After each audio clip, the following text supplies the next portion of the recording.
Untuk kesekian kalinya Arin mengambil pisau untuk lagi.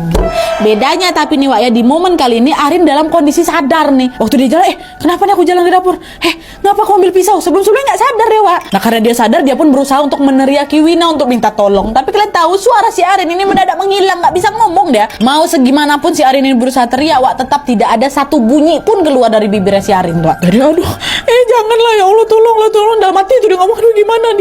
Tepat di saat si Arin ke tangannya, untung Wina langsung menyadari hal itu Wak. Dengan suara meninggi Wina langsung bilang, kau mau ngapain Arin? Wina berusaha memegang tangannya Arin agar berhenti tangannya itu. Tapi ternyata di titik itu Wak, tenaga Arin ini sangat-sangat kuat kali. Wina sendiri perempuan kecil badan tidak bisa, kewalahan dia. Nah Wina yang udah nggak sanggup memegangi tangannya si Arin ini pun lantas langsung berteriak meminta tolong ini, tolong. Gak lama kemudian para tetangga kosannya pun berdatangan dan berusaha untuk menjauhkan Arin dari tersebut. Malam itu kejadian di kosan kacau balau kali Nadia. Disitulah Wina langsung nangis, Rin, maafin aku ya Rin, ayolah kita pindah aja yuk.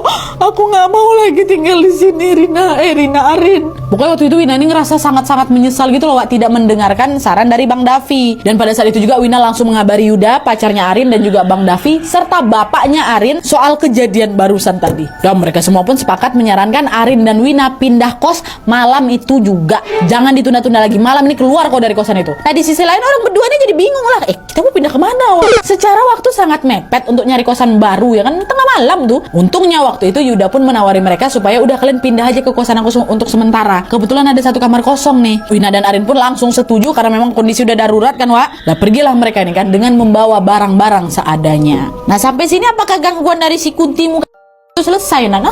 Belum, tengok bawah masih panjang. Karena bahwa ternyata sosok itu masih terus mengikuti Arin kemanapun dia pergi.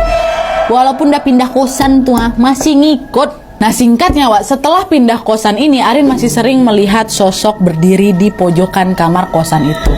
Untuk kesekian kalinya sosok ini terus membisiki Arin agar dirinya sendiri dengan sebilah.